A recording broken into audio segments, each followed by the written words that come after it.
Buenas tardes a todos y a todas. Bienvenidos a este espacio desde la carrera de Gestión Cultural de la sede del Pacífico de la Universidad de Costa Rica. Es todo un honor que nos acompañen una vez más en estas actividades que procuran fortalecer, actualizar y conversar un poquito sobre algunos temas o tópicos e intereses que respondan a las dinámicas y procesos que están llevando los muchachos en el curso de práctica profesional 2.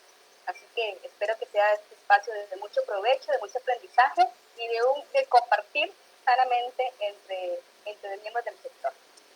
Quiero entonces presentarles el tema de esta actividad, bueno, es de patrimonio cultural inmaterial y salvaguardia de las administraciones culturales.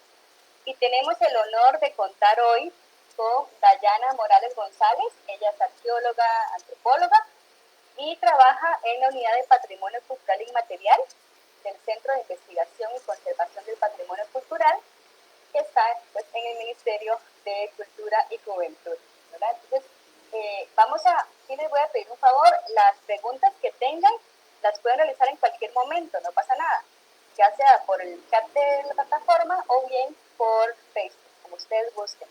Y en función a las dudas que tengan, valoramos si hacemos un espacio durante el proceso de la explicación que nos da Dayana, o bien al final para compartir y dialogar un poquito más sobre lo expuesto.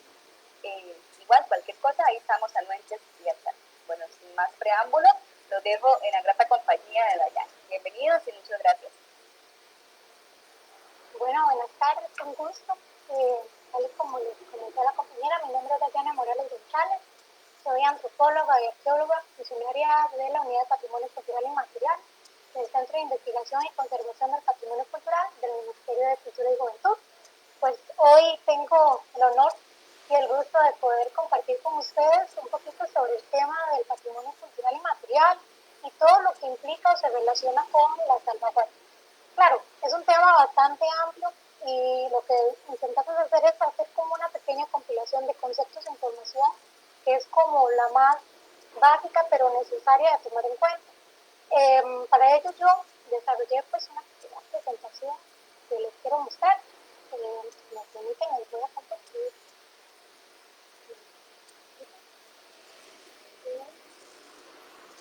Cosa, la están viendo, bueno, perfecto, listo.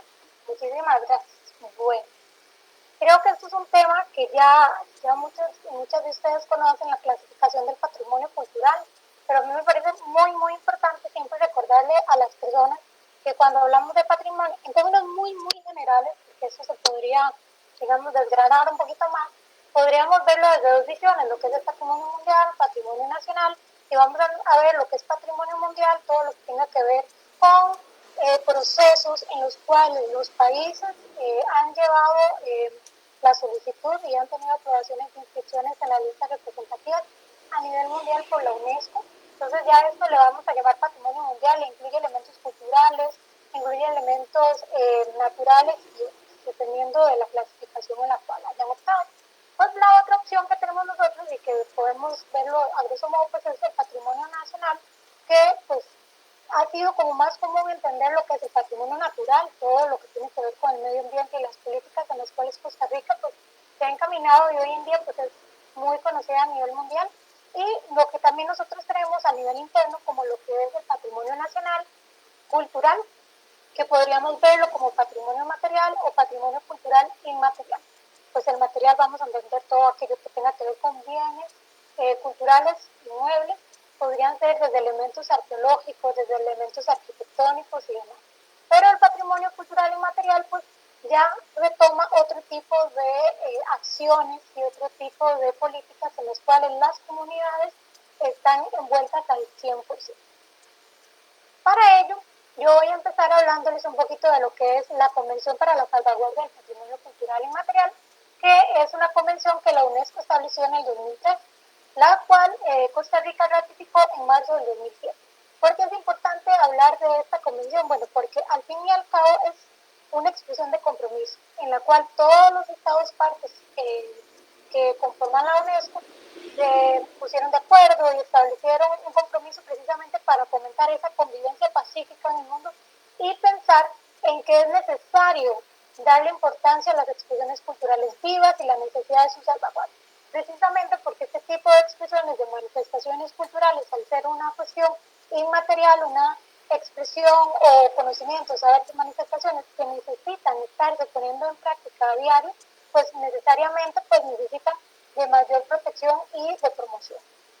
Entonces, ¿por qué es importante conocer la Convención de la UNESCO de 2003? Bueno, al fin de cuentas, esta convención es un instrumento jurídico que va a reconocer, por un lado, lo que es la diversidad cultural, es un garante del desarrollo sostenible. ¿Por qué? Porque si una comunidad es capaz de reconocer su patrimonio, es capaz de reconocerse dentro de una dinámica viva, donde sus manifestaciones culturales forman parte del desarrollo en sí, pues de alguna u otra manera se está garantizando que haya un desarrollo sostenible, porque sus manifestaciones, sus conocimientos y sus saberes están presentes.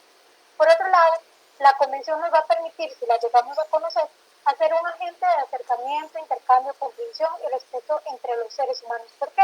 Porque en el momento en que yo visualizo y respondo a una práctica de patrimonio cultural y material, soy partícipe de algo que fue transmitido de una generación a otra generación, en la cual yo pues, la voy a poner en práctica y voy a tener el deber de transmitirla a la siguiente generación.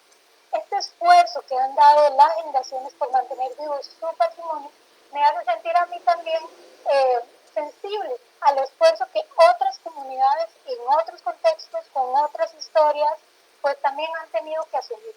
Entonces, reconocer todo lo que implica el patrimonio cultural de mi comunidad o de las comunidades que me rodean, me hacen sentir a mí pues esa sensibilidad precisa que se necesita para el respeto a la diversidad. Y por otro lado, pues la Convención de la UNESCO establece algunas políticas en las cuales hay un compromiso de salvaguardia. Un compromiso de salvaguardia que implica a muchas personas, a muchas instituciones e instituciones. ¿Esto qué quiere decir? Que en realidad deja claro que no es una cuestión que está solamente en una estructura o en un nivel, sino que hay muchos niveles, hay muchas formas de salvaguardia. Ahora, algunos conceptos que a mí me parecen súper importantes que se puedan tomar en cuenta cuando vamos a hablar de salvaguardia y esta convención e inclusive lo que implica el mismo PCI, que es patrimonio cultural inmaterial, pues tendríamos que pensar, número uno, qué es patrimonio cultural inmaterial, qué es salvaguardia, qué es el patrimonio común, qué vamos a definir como un portador o portadores de tradición, e inclusive tocar un tema que es muy interesante y que yo creo que para Costa Rica pues, se hace muy sensible, y es la gestión turística misma del PCI, que la misma comisión y las directrices operacionales de la misma contemplan. Bueno, empezando pues, ¿qué es patrimonio cultural inmaterial o lo que vamos a llamar como PCI? Bueno, textualmente lo leo porque es así, tal cual como está en la convención, dice, son los usos, representaciones, expresiones, conocimientos y técnicas, junto con los instrumentos, objetos, artefactos y espacios culturales que son inherentes a las comunidades, los grupos y en algunos casos los individuos que lo reconocen como parte integrante de su patrimonio cultural y que heredan de generación en generación, uniendo pasado, presente y futuro. ¿Esto qué quiere decir? Bueno, que al fin de cuentas vamos a entender todo lo que es patrimonio cultural y material precisamente como expresiones, representaciones, conocimientos, que si yo no pongo en práctica, que si yo no transmito, se pierde. No es como un elemento material que uno podría conservar, ya sea en un museo, en un elemento, en alguna bodega bien guardadito, y que ahí se salvaguardó, se protegió y estará para las siguientes generaciones. Eso, al ser un elemento material, pues ya su materialidad por sí misma le da un respaldo para conservarse siempre y cuando se le den las condiciones necesarias. Pero cuando estamos hablando de patrimonio cultural y material, es un elemento de expresión viva. Si nosotros no lo sabemos mantener, no lo salvaguardamos y no lo transmitimos, pues se va a perder. Entonces eso lo hace gravemente, o lo vamos a decir así, muy, muy sensible a que se pueda llegar a perder. De ahí que es muy importante que las generaciones reconozcan cuál es su patrimonio cultural y material, para que no solamente lo vivan, sino que también se sensibilicen al respecto y quisieran a la vez mantenerlo para transmitirlo a las siguientes generaciones. Es un deber conocer nuestro patrimonio cultural, pero también es un derecho de las siguientes generaciones conocerlo y también llegar a vivirlo. Y para que esta cadena no se pierda, pues yo lo voy a recibir de una generación que lo vivió y que lo supo mantener, yo lo voy a recibir, lo voy a salvaguardar, le voy a dar valor y mi deber es, por ende, saber transmitirlo a la siguiente generación. Hay algo muy importante que tiene la Convención de la UNESCO del 2003 y es que define 5 ámbitos del patrimonio cultural y material que son muy importantes de conocer y que incluso ayudan muchísimo a entender cómo se desglosa precisamente esto que vamos a entender como PCI. Bueno, el primero de ellos son todas las tradiciones y expresiones orales, incluido el idioma. Esto incluye mitos, leyendas, cuentos, dichos, refranes. Eso es muy bonito porque al fin de cuentas, pues obviamente cuando hablamos de un idioma, estamos hablando de todo un conjunto de conceptos, de expresiones y demás que cuentan una historia muy diferente. Entonces, cuando nosotros hablamos, si quisiéramos pensar en una traducción de un idioma a otro, la cuestión es un poco muy compleja. ¿Por qué? Porque al fin de cuentas no es pasar una palabra a su significado, sino que darle todo un contexto.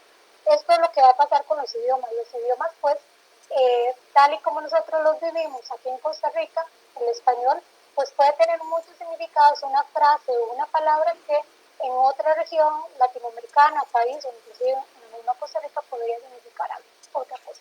El idioma es un elemento de transmisión del patrimonio cultural y material.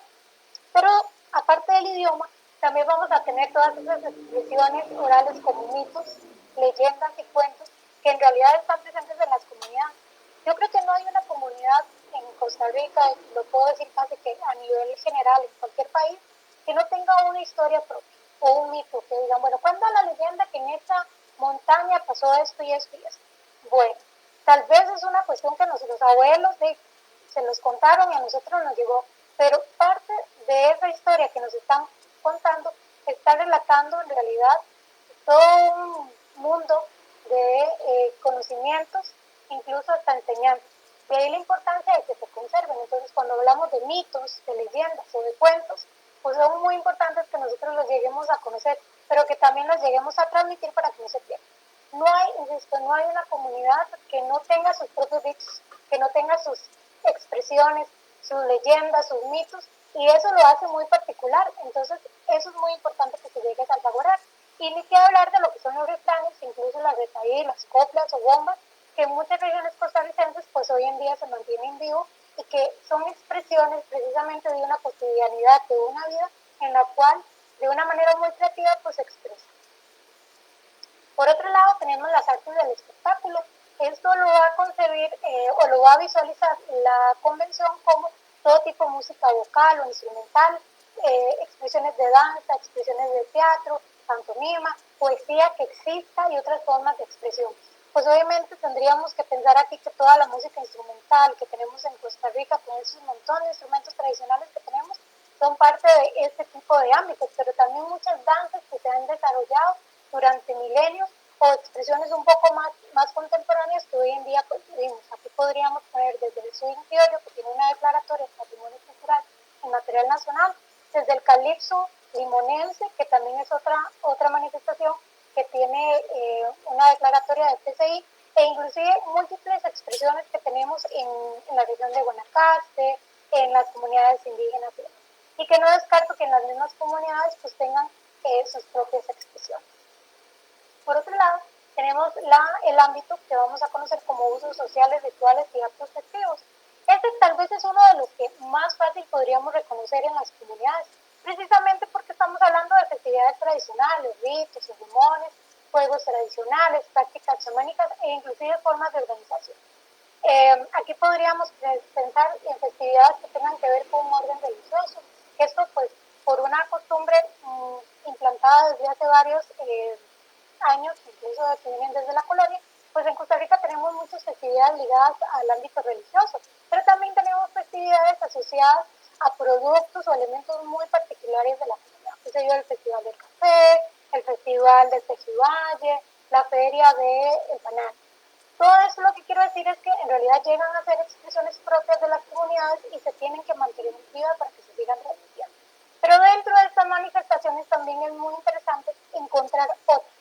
Por ejemplo, en esta pantalla que les estoy mostrando, pues, muestro una fotografía de lo que es la manifestación de la festividad de la Virgen de Guadalupe en Coche, la cual es organizada desde la época colonial por una cofradía, la Cofradía de la Virgen de Guadalupe. La cofradía es una forma de organización social propia de la colonia y que en esta comunidad hasta el día de hoy se mantiene presente. Entonces ya ahí podríamos identificar un tipo de expresión de PCI. Pero también dentro de esa manifestación podemos encontrar formas como danzas, música, comida, que es muy particular de la misma. Entonces, dentro de esta manifestación encontramos muchísimas otras que la van acompañando y que la van articulando. De ahí que los usos sociales, rituales y actos festivos sean una de las que para nosotros son más fáciles de reconocer y que estoy segura que no hay una comunidad pues que no piense o hayan desarrollado en su historia pues algún tipo de manifestación. Por otro lado tenemos los conocimientos y usos relacionados con la naturaleza del universo. Para esto vamos a entender todas las tradiciones culinarias, saberes ligados al medio natural y medicina tradicional, y con tradiciones culinarias ligadas al a tradiciones culinarias me voy a referir a todas las recetas, a todos esos sabores que tenemos en nuestro país, en nuestras comunidades, que hemos ido aprendiendo de generación en generación y que hoy en día nos hace sentir pues, que son propias de cierta época o propias de nuestra cultura. Aquí podríamos pensar desde festividades como la Navidad, la Semana Santa, festividades cívicas, en las cuales ciertos platillos toman pues cierta importancia, pero también algunos productos que son tradicionales, incluso productos que se han desarrollado, cultivado durante milenios en nuestro país y que hoy en día pues siguen teniendo gran importancia. Entre eso, por ejemplo, el maíz, la yuca y más recientemente para la época republicana pues el café. Pero todo lo que tenga que ver con sabores, recetas y principalmente el uso que le damos a las mismas es lo que vamos a entender como conocimientos relacionados a la naturaleza y el universo. Ahora, por otro lado, tenemos también los saberes ligados al medio natural. Para esto podemos entender prácticas tradicionales ligadas a la agricultura, las cuales durante muchas generaciones se han ido practicando en el país y que hoy en día se mantienen y que inclusive son grandes aliadas para lo que podríamos entender hoy en día como el camino hacia el desarrollo sostenible.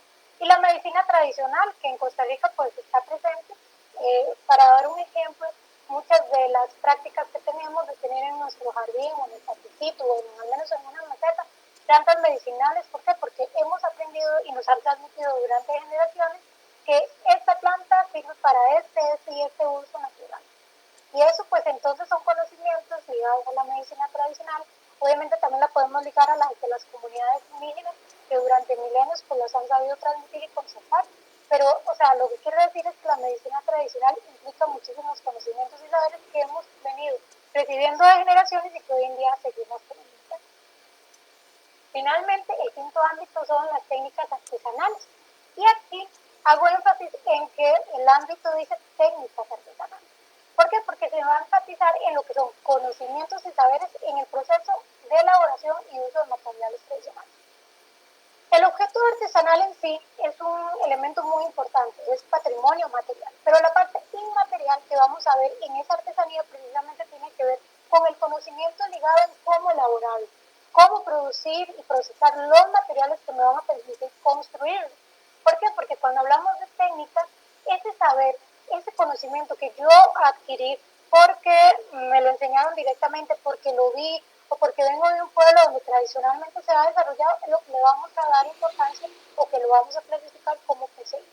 De ahí que las técnicas artesanales en realidad sean a lo que hay que ponerle más énfasis. El objeto en sí es un objeto portador de tradición, pero todo el conocimiento que estuvo ligado en su fabricación es lo más delicado y es lo más importante. De ahí que las comunidades artesanas tienen que darle muchísimo énfasis en algunos aspectos que más adelante vamos a ver, pero que aquí los voy a adelantar. Es que ese conocimiento se siga transmitiendo y se siga poniendo en práctica dentro de la comunidad. Ahora sí, ya teniendo claro qué es PCI y cuáles son los ámbitos en los cuales se desarrolla el mismo, podríamos ver qué se entiende por salvaguardia. Bueno, la misma convención nos habla que salvaguardia es lo siguiente, es un concepto súper poderoso porque este concepto incluye demasiadas acciones. Si ustedes ven, cuando yo digo salvaguardia, vamos a identificar un montón de acciones. Por ejemplo, bueno, y leo textualmente, dice, se entiende por salvaguardia las medidas encaminadas a garantizar la viabilidad del patrimonio cultural inmaterial, comprendió la identificación, documentación, investigación, preservación, protección, promoción, valorización, transmisión. Básicamente a través de la enseñanza formal y no formal y la revitalización de este patrimonio en distintos aspectos. Yo creo que no hay una palabra tan poderosa dentro del ámbito del patrimonio como salvaguardia. ¿Por qué? Porque si nosotros queremos salvaguardar una manifestación que hemos identificado, sea porque está en peligro o en riesgo de que se pueda perder, o en realidad es una buena práctica que se ha desarrollado, si queremos salvaguardarla, si queremos llevarlo a su máximo, tendríamos que pensar en no solo identificarla, sino buscar cómo documentarla, cómo investigarla más a fondo, para encontrar formas de preservarla, formas más factibles de protegerla y de promocionarla. Y una vez que hemos logrado eso, vamos a poder tener las bases para darle valor y que las personas empiecen a valorizarla y que con ello se continúe o se fortalezca esa labor de transmisión. Entonces, si ustedes ven, un solo concepto encierra demasiadas acciones. Y es muy importante tomar en cuenta que la salvaguardia puede incluir desde elementos de enseñanza formal dentro de lo que son los programas educativos, colegio, universidad, escuela y demás, hasta enseñanza no formal, la que vamos a entender o conocer en nuestras comunidades, en nuestras familias, en nuestras agrupaciones. Entonces, la salvaguardia es uno de los procesos más importantes que tienen que ver con el patrimonio cultural y precisamente al enlazar tantas acciones implica un trabajo arduo de la comunidad y de diferentes actores externos. Ahora, por tanto, la salvaguardia va a describir iniciativas, esfuerzos y formas de actuación, tanto gubernamentales, comunitarias y de otro origen. ¿Por qué? Porque al fin de cuentas, como mencioné yo, estas acciones necesitan o nos obligan a articular la comunidad, que es en sí la comunidad portadora de tradición, pero también todos los actores claves que de alguna manera, directa o indirectamente, van a ayudar a que esa salvaguardia se lleve a cabo. Para eso vamos a entender, por ejemplo, municipalidades, ministerios, universidades, instituciones privadas y otro tipo de agrupaciones que puedan ligar. Con ello lo que vamos a garantizar es que esas condiciones permitan la existencia y continuidad de ese patrimonio cultural material. Ahora, para ir enlazando algunos conceptos que van tomando forma cuando hablamos de PCI, tendríamos que hablar entonces qué es el patrimonio común. Bueno, precisamente es aquello que va a generar en una agrupación de individuos o en una misma comunidad un sentido de identidad, un sentido de pertenencia, que esto lo que va a generar es una cohesión entre ellos mismos, una forma en que ellos digan me articulo, me siento parte de, y que a la vez podría ser una forma de diferenciarlos de otros, sea porque tienen un idioma, sea porque una manifestación que tiene que ver con una festividad, con los platillos, muchos de los elementos de los ámbitos que hemos hablado. Entonces, este patrimonio común va a generar en esta comunidad o en esta agrupación un sentido de identidad, de que pertenecen a ese grupo, los va a unir e inclusive los llega a diferenciar porque pueden haber manifestaciones diferentes en otras comunidades. ¿Y qué podríamos pensar que es patrimonio? A modo de ejemplo, podríamos pensar, por ejemplo, la lengua, la historia, la forma en que se organizan, los sistemas en que solucionan conflictos, la cosmovisión general de su universo, las diferentes manifestaciones culturales que pueden tener, entre otros. Ahora sí, entendiendo qué es PCI, los ámbitos, qué es la salvaguardia y qué es el patrimonio común, podríamos ya ir llegando a conceptos un poco más complejos, como qué es un portador de tradición. A pesar de que suena como una cuestión básica, en realidad tiende a ser un elemento que confunde muchísimo, incluso a los mismos portadores de tradición. Y esto se va a entender así como comunidades, grupos de individuos que crean, mantienen y transmiten una expresión cultural a la que consideran constituyentes de su propio patrimonio identitario. O sea, vamos a decirlo de esta manera, un portador de tradición es aquel que crea, pero que va a mantener y va a transmitir. O sea, para que yo pueda ser considerado un portador de tradición, tiene que haber heredado de manera directa o indirecta esa manifestación.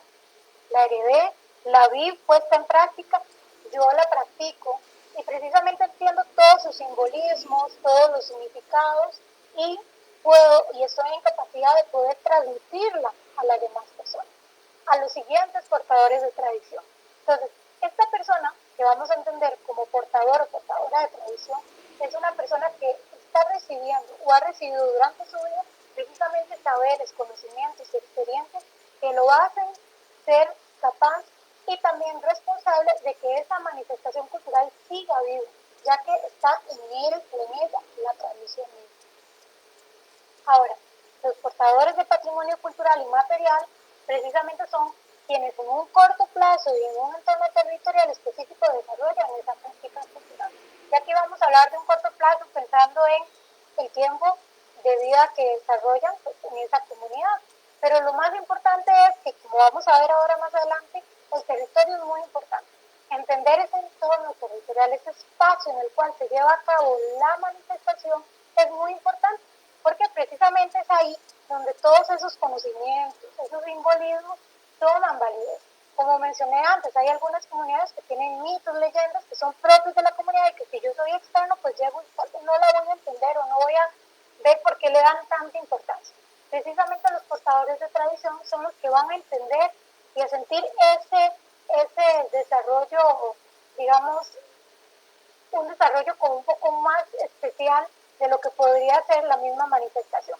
Otras personas externas pueden valorar su importancia, pero no necesariamente van a entender por qué para ellos es tan importante. Ahora, es muy interesante entender que las comunidades, grupos e individuos son aquellas personas que participan de una manera directa o indirecta en la práctica y transmisión de un elemento o conjunto del PCI, considerándolos por ende parte integrante de un patrimonio cultural.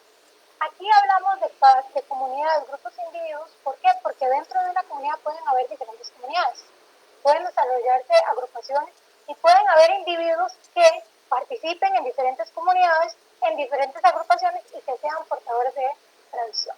De ahí que es tan importante entender que el concepto de comunidad es algo que inclusive puede ser confuso y complejo dependiendo del contexto en el que se desarrolla. Puede ser que yo sea, para darle un ejemplo, haya nacido en esta comunidad, pero tengo un padre o una madre que nació en otra comunidad y ese enlace y ese sentido de pertenencia que tienen mis padres hacia su cultura, pues me la están transmitiendo a mí y me hacen que yo pues, la siga manteniendo viva. Entonces de ahí que es necesario entender que las comunidades se pueden digamos, llevar a cabo mediante agrupaciones o presencia de individuos que pueden inclusive formar parte de otras comunidades. Es un elemento complejo y de la importancia de que cuando vayamos a estudiar una manifestación de una comunidad, sepamos conocer y desarrollar pues una relación en la cual podamos comprender este tipo de relaciones que hay a lo interno, porque de esta manera pues vamos a tener mayor posibilidades de interactuar y buscar gestionar la mejor salvaguardia.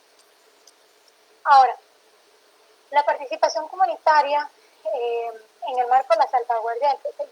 Es muy importante, como mencioné antes, entender que la comunidad puede ser una idea compleja, pero al fin de cuentas lo más importante dentro de esto es entender que dentro de una comunidad debe haber un sentido de pertenencia, un sentido de interrelación y que entre ellos deben compartirse una cultura común. Para eso, en este pequeño gráfico se lo menciona. Pues tenemos en el centro a la comunidad misma, la cual se desarrolla en un territorio. Ese espacio geográfico es muy importante porque al fin de cuentas es donde se van a agrupar, va a ser como el territorio común de ellos. Puede ser que algunos por elementos laborales pues tengan que entrar y salir, pero él o ella se siente parte de ese territorio. Por otro lado, tiene que haber un sentido de interrelación de esta comunidad en este territorio. De ahí la importancia que esta interrelación le va a permitir esa transmisión y ese conocimiento y el compartir precisamente esas técnicas o saberes propias de la manifestación cultural. De ahí que nazca o se reconozca una cultura en común, la cual puede estar ligada por el idioma, puede estar ligada por todas las manifestaciones que estén ahí presentes. Y lo que le va a generar a la comunidad es un sentimiento de pertenencia. Yo pertenezco a esta comunidad, yo me siento parte de esta comunidad, yo conozco tu historia, yo la he vivido, yo la siento y me hace sentir muy importante precisamente formar parte de la misma. Muchas veces en las comunidades los mismos portadores de tradición no visualizan esta relación que yo les estoy planteando porque lo ven como un elemento muy cotidiano, pero en realidad el desglose de la relación de la comunidad va a incluir precisamente estos elementos, un territorio en común, una interrelación entre los individuos de la comunidad una cultura en común que les va a generar a ellos un sentimiento de pertenencia y por ende pues reconocimiento de un patrimonio común. Ahora sí, si tuviéramos que pensar que eso es la comunidad, tendríamos que pensar que entonces todas las personas que viven en la comunidad son portadores de tradición, no necesariamente. Podríamos ponerlo de la siguiente manera. Un portador de tradición en una comunidad podría ser parte de la comunidad primaria, o sea, los que desarrollan esa práctica, esa manifestación como tal. ¿Qué sé yo soy hijo de artesanos y entonces conozco la técnica, la desarrollo, la pongo en práctica y la transmito.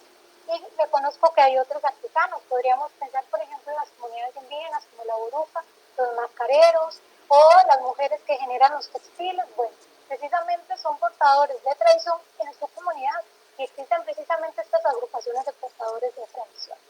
También podemos identificar una relación muy interesante que podría ser comunidad interesada en participar de manera indirecta. Tal vez no necesariamente son portadores de tradición porque no conocen o no saben cómo hacer la máscara o hacer los textiles o generar la basicita como la hacen en las comunidades de San Vicente, de Nicoya y Guayaquil de Santa Cruz. Pero en realidad son parte de la comunidad porque conviven con ellos y de manera indirecta pues están relacionados con esa manifestación. Aquí podríamos pensar, por ejemplo, en muchas instituciones como los gobiernos locales, la parte educativa, las cámaras que pueden estar asociadas, muchos elementos que de alguna u otra manera están interactuando y se relacionan para que esa práctica tradicional, esa manifestación cultural y material se pueda llevar a cabo. Y también, en fin, tenemos al final podemos visualizar hasta una comunidad de espectadores. Tal vez no son portadores de tradición, tal vez no tienen que ver con una comunidad interesada de manera secundaria, no sé, elementos que tengan que ver con instituciones y demás, pero son parte de la comunidad y reconocen el valor que tiene precisamente esa tradición. Tal vez, como les mencioné, no producen artesanía, no conocen la receta, pero la disfrutan, o son parte de la festividad porque van y visitan, disfrutan la festividad religiosa, van a las procesiones y reconocen la importancia de la vida. Entonces, como pueden ver, la comunidad en sí podría reconocer diferentes niveles y diferentes actores que de alguna u otra manera se relacionan con esa manifestación y su salvaguardia. Ahora, recordemos algo importante. Es fundamental que sean las mismas comunidades las que establezcan lo siguiente: quiénes son los portadores, con qué características se identifican y por ende quiénes conforman esa comunidad. A veces nosotros llegamos a las comunidades, lo digo en un plano institucional, y los mismos portadores de tradición, porque hasta para ellos mismos es confuso. Y entonces dicen, bueno, él es portador de tradición. Y uno, ¿y por qué? Y no tienen claro por qué es un portador de tradición. Al fin de cuentas es muy importante empoderar y hacer que y fortalecer las capacidades de las comunidades para que ellos conozcan la importancia de la salvaguardia de su manifestación y reconozcan la importancia de que entre ellos mismos se identifican los portadores de tradición, identifiquen cuáles son las comunidades secundarias, inclusive cuáles podrían ser personas que forman parte de una comunidad de espectadores, porque al fin de cuentas es de esta manera que se pueden articular y generar acciones. No es correcto que una institución llegue a una comunidad y le diga, usted es portador y usted no es portador, porque al fin de cuentas eso es una cuestión muy propia y que tiene que nacer de las comunidades. Las instituciones pues tenemos el papel de llegar a acompañar, monitorear si fuera el caso y fortalecer en todo lo que ellos o las comunidades consideren importantes. Pero el papel fundamental de definir qué es el PCI, quiénes son parte de la comunidad, pues lo tienen las mismas comunidades, grupos e individuos que forman parte de los portadores de tradición. Ahora, es muy importante que hablemos de principios éticos para la salvaguardia del patrimonio cultural y material. Para ello, pues vamos a iniciar con lo siguiente. Las comunidades deben asumir la función principal de salvaguardia de su PCI. Esto quiere decir lo siguiente, como mencioné antes en el papel de las comunidades, la comunidad primaria, secundaria y la que está respetada. Las comunidades tienen que ser las que asumen esa función de salvaguardia. Las instituciones tenemos que apoyar, todos los entes, digamos, secundarios, estamos ahí para apoyar, para fomentar y para dar todo el empujón necesario. Pero si la salvaguardia y esa motivación no nace y no tiene significado dentro de la misma comunidad, ya en sí estamos hablando de una práctica riesgosa, porque una vez que esta manifestación cultural pierde sentido, pierde significado dentro de los mismos portadores de tradición, estamos hablando de que es una manifestación cultural que está en riesgo. De ahí la importancia de que sean las mismas comunidades las que asuman este compromiso de salvaguardia y que todos los actores claves externos estén ahí articulando, apoyando y dando soporte. Por otro lado, se debe reconocer el derecho de las comunidades a garantizar su viabilidad del PCI. Esto implica que si las comunidades necesitan ciertos permisos, si necesitan apoyo, si necesitan capacitaciones y demás, y les va a permitir salvaguardar su PCI, esto es de urgencia. Por ejemplo, voy a retomar el caso de las comunidades indígenas burucas que generan textiles. Precisamente estas portadoras de tradición durante milenios han desarrollado la práctica de sacar el tinte del caracol Maurice de algunas playas que hoy en día están dentro de un área de conservación. ¿Cuál es el acuerdo en el que se llevó? Bueno, precisamente ellos como portadores de tradición, como una comunidad indígena que tiene esta práctica de una manera milenaria, tienen acceso abierto para poder ir y que esto no sea un obstáculo. Esto quiere decir que no les van a cobrar la entrada ni que les van a impedir, precisamente porque ya hubo un proceso en el cual se reconoce su derecho para viabilizar esta práctica y así lo podemos ver para muchas otras cosas más. ¿Cuál es la clave aquí? Primero, reconocer y saber de qué se trata la manifestación y precisamente cuáles son esos elementos que los hacen necesarios para poder garantizarle a las comunidades que van a poder llevar a cabo su manifestación y por ende la salvaguardia. Por otro lado, las interacciones entre el Estado y la comunidad deben basarse en el respeto mutuo. Esto es para las dos partes, por supuesto. Por un lado, la comunidad reconocer el papel que ellos tienen como la base, como la población que está, digamos, asumiendo una función de salvaguardia y de puesta en práctica de una manifestación. Por ende, ellos son los protagonistas principales. Y por otro lado, el papel del Estado al acercarse a la comunidad, ofrecerle precisamente acompañamiento, seguimiento y respetar las decisiones que ellos establezcan, porque como comunidad portadora pues son los que tienen que dar esos criterios. Por otro lado, las interacciones con las comunidades deben ser transparentes y se deben firmar consentimientos libres, previos e informados. ¿Qué quiere decir eso? Toda comunidad que vaya a ingresar o desarrollar un proceso de gestión de salvaguardia o un proceso que tenga que ver con su patrimonio cultural y material debe previamente ser informado y debe ser ofrecer precisamente su consentimiento. O sea, yo no puedo llegar de un día para otro y decir, vamos a hacer esta actividad. Bueno, no, primero yo les voy a hablar a la comunidad de qué se trata la comunidad, cuáles son los pros, cuáles son los contras, para que ellos tengan el tiempo suficiente para reflexionar y dar una decisión si les gusta, no les gusta, de la forma en que lo quieren hacer o si del todo no lo quieren hacer. Para esto le vamos a llamar consentimiento previo, libre e informado. Previo porque se le da con el tiempo necesario, libre para que ellos tengan la libertad de tomar la decisión e informado porque se le da toda la información necesaria. E inclusive podríamos sumarle la acción de continua. Esto quiere decir que cada vez que vayamos a desarrollar procesos con ellos, pues les vayamos a dar esa información necesaria y ellos con todas las bases necesarias pues puedan tomar una decisión. Ahora, otro de los principios éticos es que debe asegurarse el acceso de las comunidades a objetos, espacios y lugares necesarios para su expresión de patrimonio cultural. Volvemos a lo que estábamos hablando arriba, el derecho de garantizar la viabilidad de su PCI. Esto quiere decir que si ellos necesitan un espacio, si ellos necesitan un lugar, si necesitan de ciertas condiciones, se les debe asegurar, precisamente porque de no hacerlo estaríamos poniendo a la comunidad y su manifestación cultural en un riesgo. De ahí que sea necesario que siempre que se identifica una manifestación cultural se generen planes de acción y de salvaguardia para que se pueda identificar cuáles son esos elementos y se les pueda asegurar. Y finalmente, bueno, estos son algunos, ahorita digo como otros principios. Las comunidades deben determinar el valor mismo de su PCI. Aquí es muy importante dejar claro que no es un valor que nosotros como Estado o como agrupaciones independientes vamos a llegar y decirle el valor de esta manifestación es este.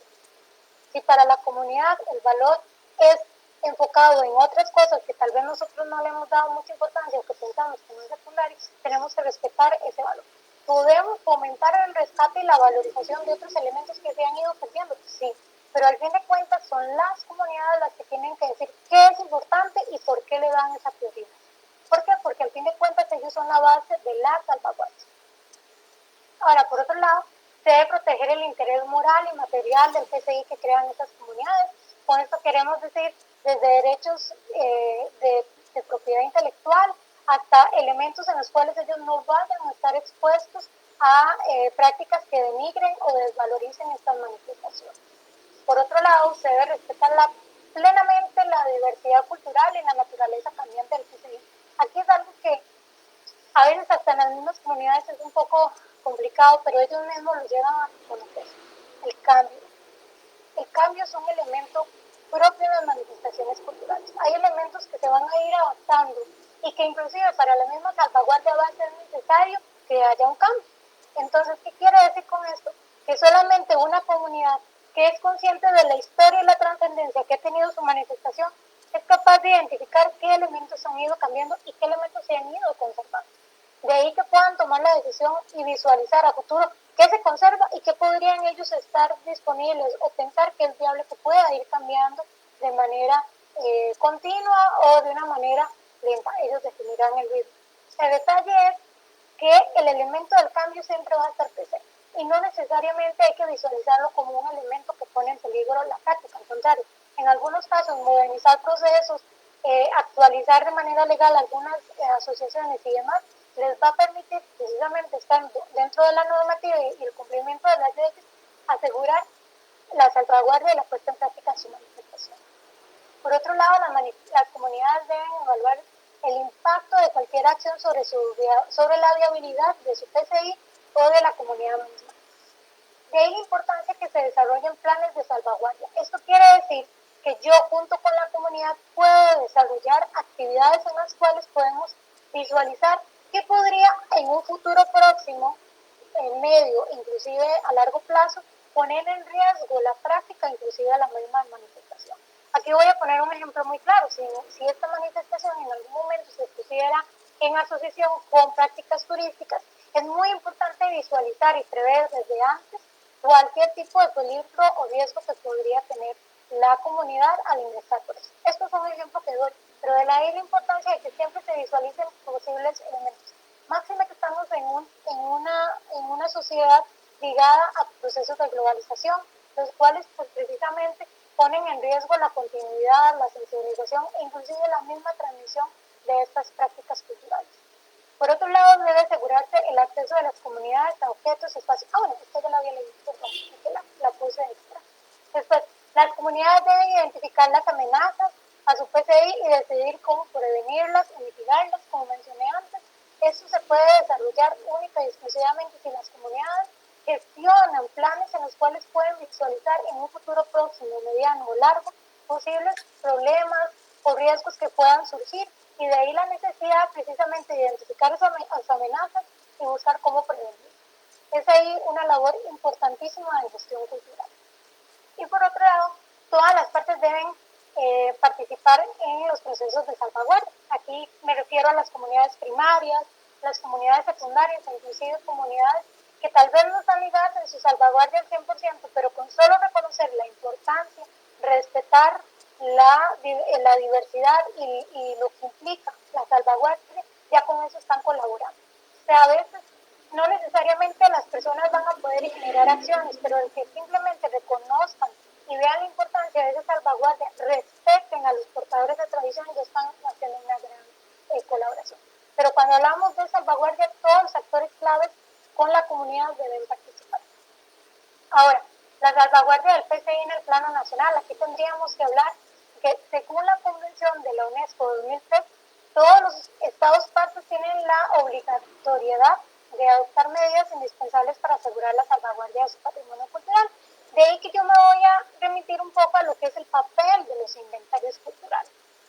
Cada comunidad debería tener uno o fomentarse de alguna u otra manera el desarrollo de inventarios culturales.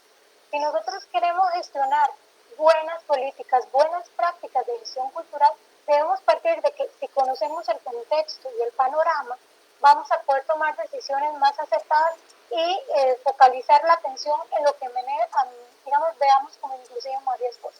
Ese es el papel que tienen los inventarios culturales. En Costa Rica el Ministerio de Cultura pues ha establecido herramientas, formularios e incluso tiene identificado ya metodologías para el desarrollo de inventarios comunitarios. Entonces estos inventarios son una herramienta importantísima porque no podemos proteger lo que no conocemos o lo que no hemos visualizado que podría estar en riesgo, porque precisamente cuando hablamos de PCI son prácticas tan cotidianas, son prácticas que vivimos tan a diario que a veces no visualizamos la importancia o la trascendencia que podría tener tanto para mi comunidad como para otras en sí. Incluso es el reconocimiento, el autorreconocimiento a veces es muy difícil para la misma comunidad y a veces es personas externas las que llegan y visualizan y dicen, ay, qué chiva esto, qué importante aquello, y tal vez uno ve tan común, tan cotidiano, que no piensa que es importante. Los inventarios culturales desde la perspectiva de la UNESCO son una de las herramientas más importantes para tener un panorama claro de cómo deberían tomarse acciones e involucrar a actores dentro de las acciones de salvaguardia. De ahí la importancia de que sea lo más amplio posible y más diverso y que incluya toda la población posible. Ahora, brincando ya a otro tema que a mí me parece muy importante, es la gestión turística responsable del patrimonio cultural inmaterial. ¿Por qué? Porque justamente en Costa Rica nosotros nos encontramos en un contexto en el cual el turismo pues precisamente es parte de la economía nacional y que ha sido precisamente uno de los elementos que han permitido el fomento y el desarrollo socioeconómico en algunas comunidades. Entonces, si el turismo va a estar presente dentro de algunas comunidades, es muy importante pensar que muchas de estas manifestaciones culturales podrían estar en riesgo o enlazarse de una manera en la cual no entren en esa categoría. Entonces, una gestión turística responsable del patrimonio cultural inmaterial puede, por ende, generar un fortalecimiento y una contribución al desarrollo comunitario. Pero para que hablemos de esto, tendríamos que hablar de una gestión turística responsable, el cual está encaminado precisamente al desarrollo sostenible. Las mismas directrices operacionales de la Convención de la UNESCO de 2003 hablan de ello y mencionan en el artículo 187 que los Estados partes se esforzarán, no textualmente, por garantizar que toda actividad relacionada con el turismo, ya sea estatal, público o privado, respete debidamente la salvaguardia del patrimonio cultural y material presente en sus territorios, así como los derechos, aspiraciones y deseos de las comunidades, grupos e individuos interesados. Esto quiere decir que entonces hay que evaluar ese potencial del patrimonio cultural. ¿Para qué? Para que si se vaya a desarrollar una actividad turística sea un turismo sostenible. Precisamente sostenible porque la comunidad va a estar informada, ha dado su consentimiento y está incluida dentro de los planes e inclusive han visualizado riesgos y han adecuado acciones para no caer precisamente en una pérdida de salvaguardia. Por otro lado, esto quiere decir que el impacto del turismo va a ser valorado y se va a poner en materia de que el patrimonio cultural y material podría ser uno de los elementos que impacte y que si no se valora ese impacto del turismo podríamos poner en riesgo el alcance de un desarrollo sostenible en las comunidades.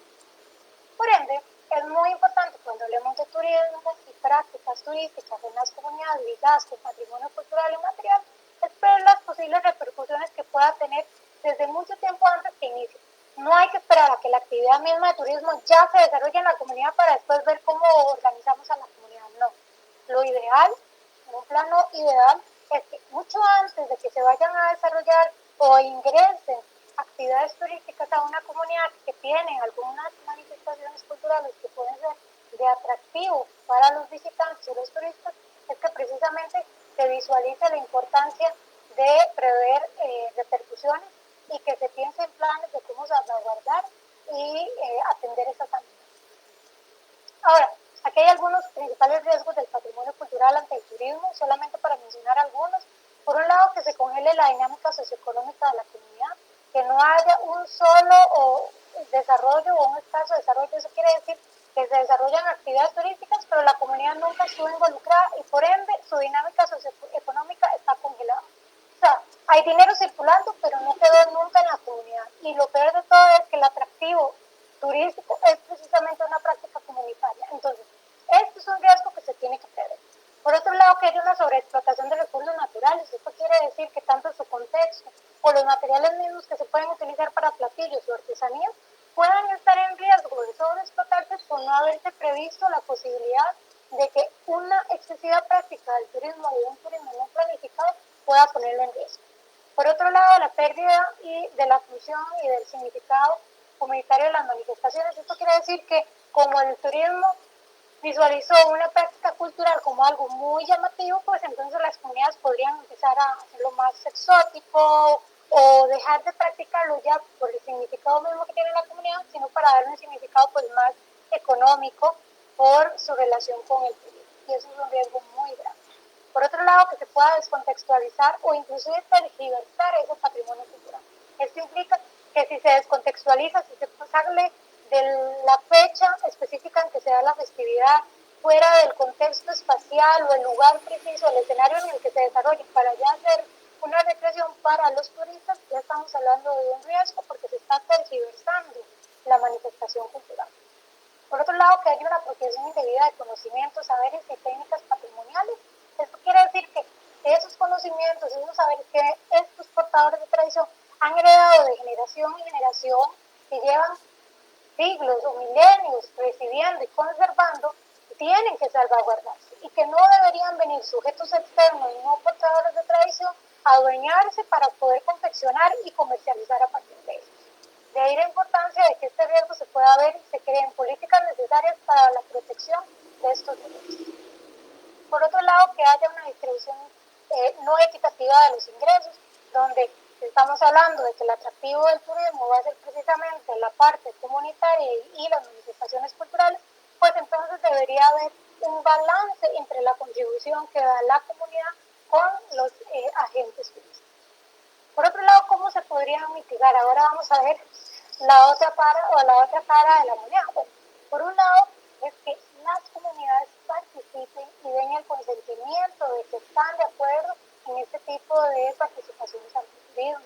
Por otro lado, que se fortalezca sus capacidades de gestión, no solamente en términos económicos o empresariales, sino de organización interna para tomar decisiones, la organización para poder desarrollar programas en los cuales ellos mismos compartan sus experiencias y puedan direccionar ese tipo de turismo hacia un tipo de contexto que facilite y empodere la salvaguardia de la manifestación cultural. Por otro lado, es que siempre haya una práctica continua de evaluación de riesgos, de supervisión y de evaluación de los niños. O sea, todas las acciones que hemos visto se tienen que evaluar y se tienen que supervisar. Esto solamente se puede visualizar si se ha generado un plan en el cual precisamente la comunidad participó y se vieron los riesgos, se vieron amenazas y se tomaron acciones para evitarlo. Por otro lado, es que existan marcos jurídicos y códigos de ética para proteger los derechos de las comunidades. Es muy importante que uno como visitante reconozca que hay ciertas prácticas o ciertos elementos en una comunidad que van a ser muy bien vistos y otras que no. Entonces, es precisamente reconocer y respetar esos códigos que pueden haber al interno de las comunidades y que las comunidades sepan que van a ser visitadas, posiblemente los visitantes pues también tengan algunos comportamientos o cierta normativa, digamos, propia de su cultura, que tal vez pueden ver bien o mal. De ahí la importancia de que ambas partes pues se conozcan y se establezca una relación respetuosa. Y por otro lado, pues los derechos de propiedad intelectual, que en este caso, pues en Costa Rica existen algunas formas de poder fomentarlos, entre ellos desde los sellos que permiten reconocer que la artesanía es propia de la comunidad, que tiene un elemento identitario, las cuestiones de denominaciones de origen. Ahora, ya para cerrar con el tema del turismo, bueno, no, para seguir la cuestión del turismo, pero desde la artesanía, es salvaguardar y pensar que detrás de la artesanía tradicional, lo importante es precisamente que los portadores de tradición, esos artesanos que son portadores de tradición, que han recibido esa transmisión desde hace muchísimo tiempo, precisamente han fabricado sus productos desde hace mucho tiempo, pero que los hacen en su comunidad. Esto quiere decir que recibieron el conocimiento, los saberes, los producen en su comunidad y los están transmitiendo a la misma comunidad. Este es el valor que tiene la artesanía. El producto en sí, el objeto es muy lindo, pero cuando uno conoce toda la historia tradicional que tiene, es ahí donde adquiere valor. Por otro lado, aquí algunos instrumentos, acciones para desarrollar una gestión turística del PCI. podríamos pensar que estas comunidades que tienen portadores de tradición y que tienen manifestaciones podrían crear espacios de creación artesanal para que otras personas vayan, conozcan la artesanía, se enamoren e inclusive quieran retomar esta tradición. Podríamos pensar en que dentro de sus comunidades existan centros culturales, museos, colecciones digitales y centros de interpretación para que conozcan la actividad y la historia de la comunidad y sepan que en realidad dentro de una comunidad se han dado actividades fuertes para su salvaguardia y de las manifestaciones y la continuidad de la misma. Por otro lado, es la posibilidad de que se pueda a lo interno de la comunidad e inclusive se ofrezca a los visitantes cursos y talleres para reconocer y aprender para el rescate de esas manifestaciones culturales. Esto va a permitir la salvaguardia. Por otro lado, que existan demostraciones, que alguien pueda ir y ver cómo se demuestra, cómo se hace algún tipo de práctica cultural para que la aprenda, para que se sensibilice y visualice la historia, la importancia que hay detrás de un objeto de esa manifestación. Por otro lado, es la posibilidad de que las personas tengan experiencias vivenciales. A veces yo puedo leer sobre la manifestación y me parece genial y la voy a comprender, pero si yo la vivo, si yo tengo una experiencia vivencial, pues eso me va a dar a mí un sentido como más de valor porque lo voy a interiorizar.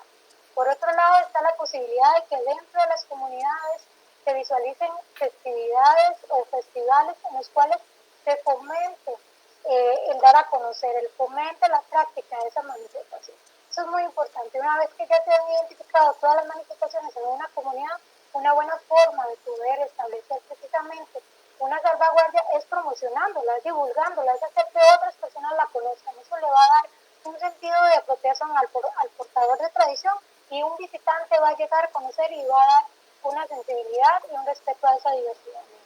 Y por otro lado, que existan rutas turísticas, que si ya hemos identificado que existen talleres, que hay experiencias vivenciales, que hay festivales en ciertas épocas, ¿por qué no pensar en la idea de que si vamos a visitar una zona, pues conozcamos todos los elementos que hay para poder reconocer la diversidad cultural que existe en las comunidades? Por otro lado, ya para ir cerrando, yo quisiera hablarles un poquito del entorno nacional.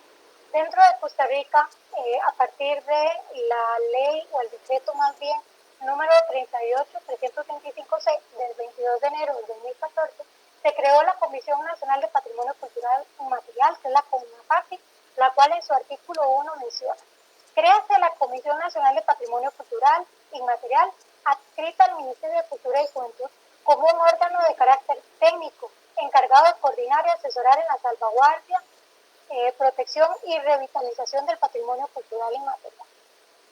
Esta comisión tiene muchísimas funciones, pero entre ellas es precisamente asesorar a otras instituciones, entidades públicas y privadas precisamente sobre las políticas y la gestión que se tenga que dar de patrimonio cultural inmaterial. Obviamente existen instituciones que desarrollan dentro de sus funciones la gestión misma del patrimonio cultural inmaterial, sea con TCUs, con programas de investigación, con programas de acción social o con la misma gestión comunitaria. El detalle es que esta comisión existe en Costa Rica y es necesario que la gente la conozca. ¿Por qué? Porque precisamente le va a ayudar a argumentar y articular con otras instituciones que podrían favorecer la salvaguardia.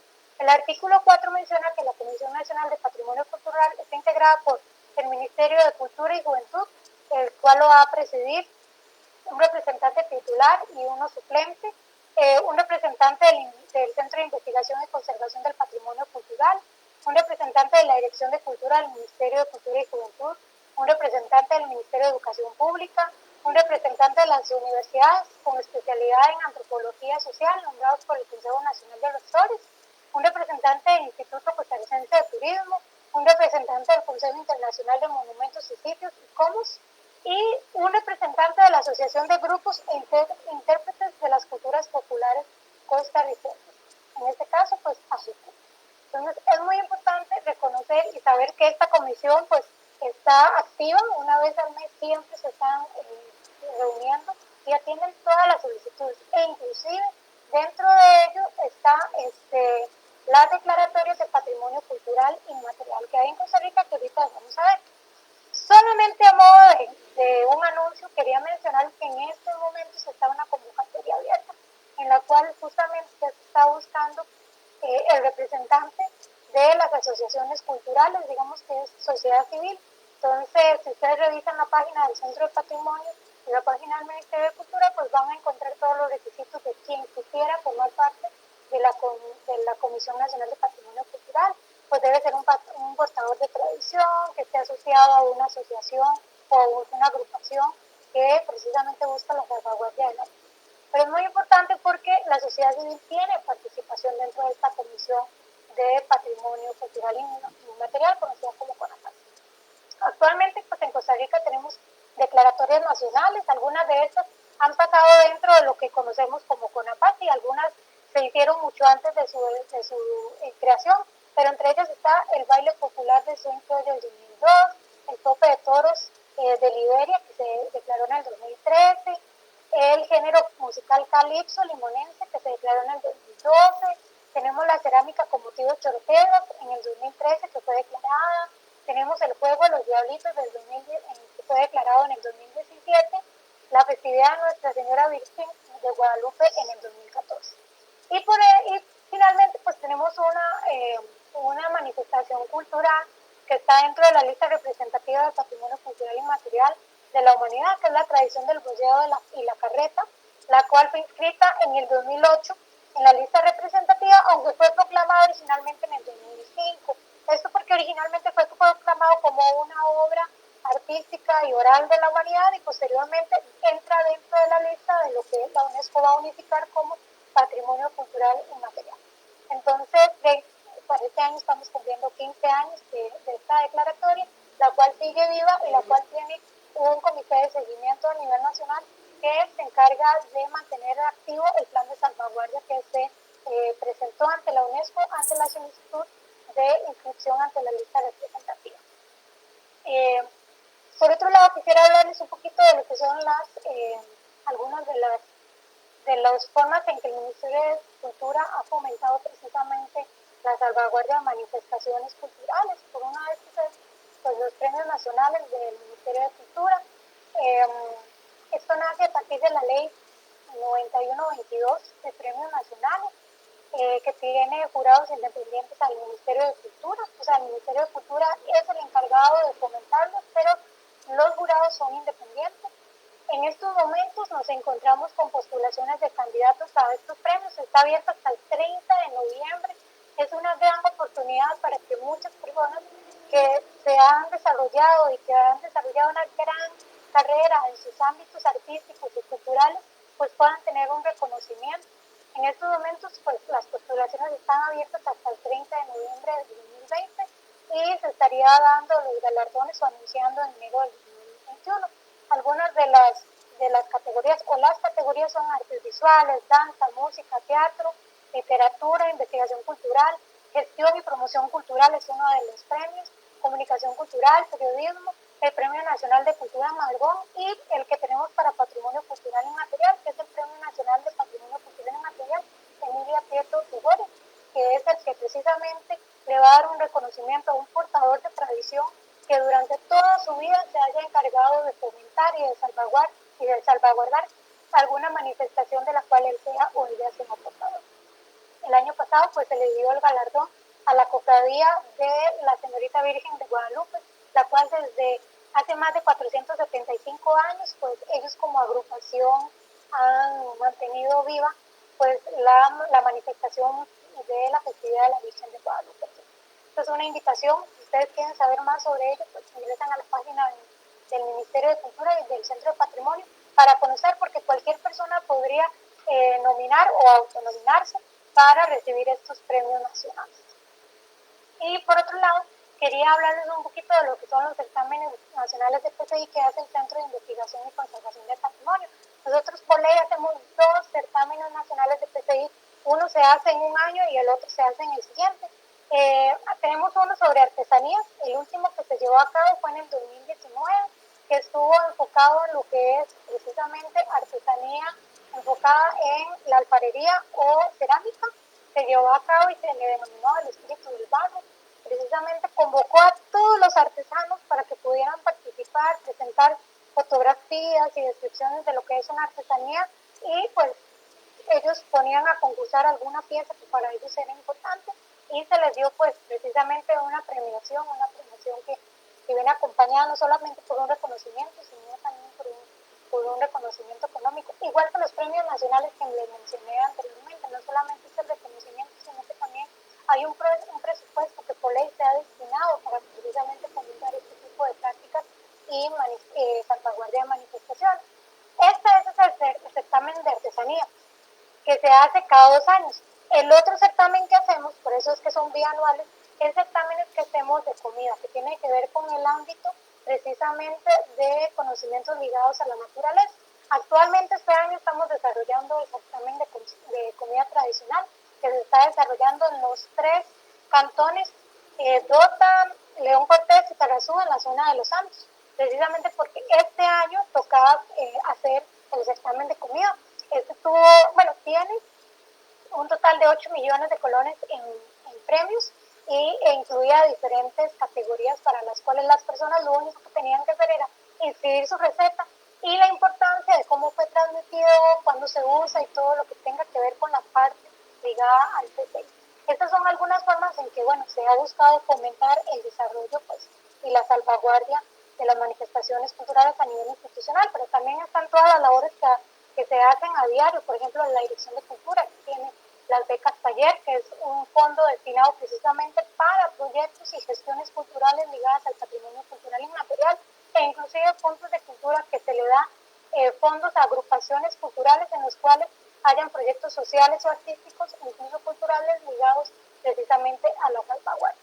Entonces, es muy importante conocerlo porque al fin de cuentas son elementos que diariamente y que cada año se llevan a cabo y que a veces no los conocemos y que tienen un gran impacto y que podrían contribuir muchísimo a la salvaguardia del patrimonio. Pues aquí un poquito de la información que yo utilicé para esta presentación, con todo gusto se las puedo compartir. Y de mi parte, pues muchísimas gracias. Estamos para servirles en el Centro de Patrimonio y todo un gusto para mí pues poder colaborar. Excelente, Dayana, muchísimas gracias por esta amplia y detallada explicación. Creo que nos dejas como muy claro todo lo que implica realmente el patrimonio cultural inmaterial. Agradecida montones por todo este detalle de tu explicación. ¿Alguna consulta? No sé si vía Facebook o por acá alguien tiene alguna duda, consulta o quisiera ampliar o referirse a algún punto de los cuales señaló Dayana. Se pueden referir por acá vía chat o en el Facebook. Con total libertad y confianza. No, quedó demasiado claro. Sí, no, en realidad creo que detallaste así como muy puntual en todos los ámbitos y en todos esos para que quedara clarísimo.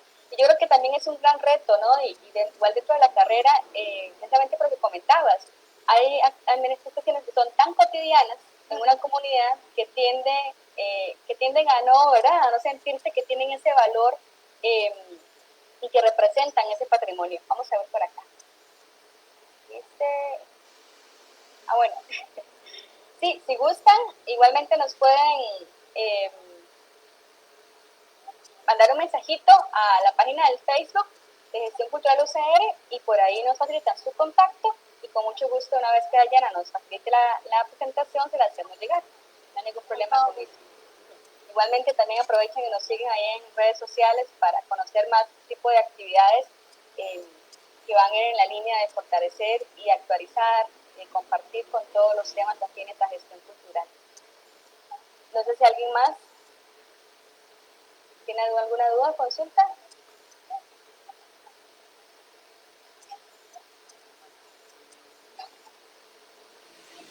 Por acá no. Todo el mundo excelente, Dayana, que qué bien, que todo clarísimo. Bueno, qué dicha que todo fue así.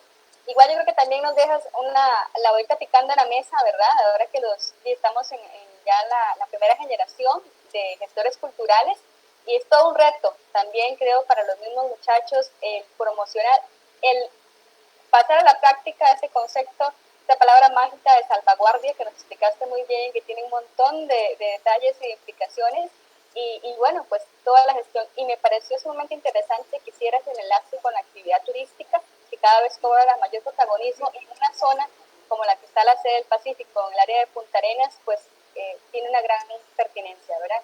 Cómo ir haciendo los enlaces correctos, los enlaces pertinentes, cómo ir dándole un mayor protagonismo a las comunidades, ir fomentando, ir reconociendo, identificando y también a partir de la academia ir generando investigación que permita fortalecer y fundamentar una serie de iniciativas, políticas y demás que garanticen realmente la salvaguardia del patrimonio inmaterial. Así que yo creo que es sumamente valioso este espacio en esa línea y bueno, muchachos, nos queda más que pasar a la práctica, ¿verdad? Esto que Dayana gentilmente nos ha compartido hoy. Bueno, si no tenemos nada, entonces Dayana, no me resta más que agradecerle profundamente esta explicación tan detallada, el espacio que nos has dado. Quedan abiertas las puertas para ojalá seguir compartiendo con usted en otros momentos y a todos los muchachos docentes también que se nos unieron por ambos medios, vía Facebook y vía esta plataforma, pues agradecerles profundamente que hayan compartido con nosotros este espacio tan interesante y tan provechoso. Gracias Dayana y gracias a todos ustedes. Con todo gusto. Gracias. Bueno, que sigan pasando una linda tarde. Nos vemos en otro momento. Muchísimas gracias.